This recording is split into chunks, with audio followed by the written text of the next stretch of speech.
C'est à l'appel de l'intersyndicale que de nombreuses manifestations ont eu lieu partout en France ce jeudi 2 octobre. Après les journées du 10 et du 18 septembre, ce troisième acte a été marqué par une baisse de la mobilisation.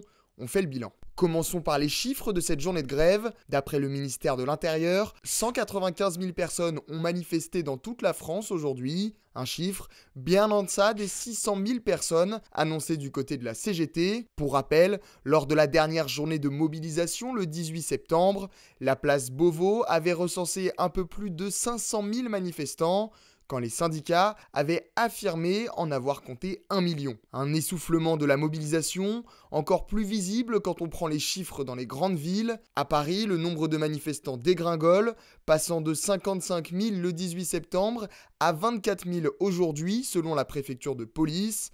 À Montpellier, on passe de 10 000 à 4 000 selon une source policière. Et même dans l'Ouest, la baisse est visible. On compte 8 000 personnes à Rennes, 2 000 au Mans et 7 500 à Nantes. Ainsi, le taux de grévistes a chuté. Dans l'éducation, 6% des enseignants des écoles maternelles et élémentaires et 6% dans les collèges et lycées étaient en grève, contre 17% le 18 selon le ministère. Et seulement 7 lycées ont été complètement bloqués selon la même source, comme le lycée Magendie à Bordeaux. Ça montre une mobilisation de la jeunesse qui se réveille dans les universités et dans les lycées. Pour nous, c'est très important de montrer ça. L'Union étudiante, principal syndicat étudiant, a annoncé que 80 000 jeunes étaient mobilisés ce 2 octobre. Du côté des transports, la circulation des TGV et de la quasi-totalité du réseau RATP est restée normale selon le ministère, avec quelques perturbations dans les TER, RER et Transiliens et Intercités.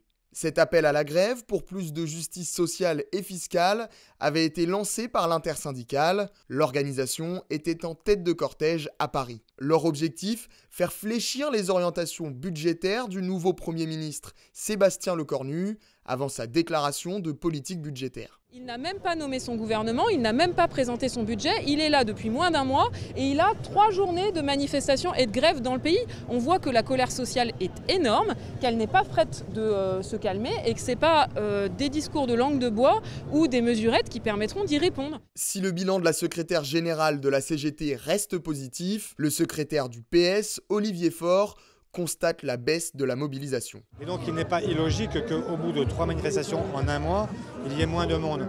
Mais le gouvernement se tromperait lourdement en pensant que le fait qu'il y ait moins de monde aujourd'hui signifie que la colère a baissé.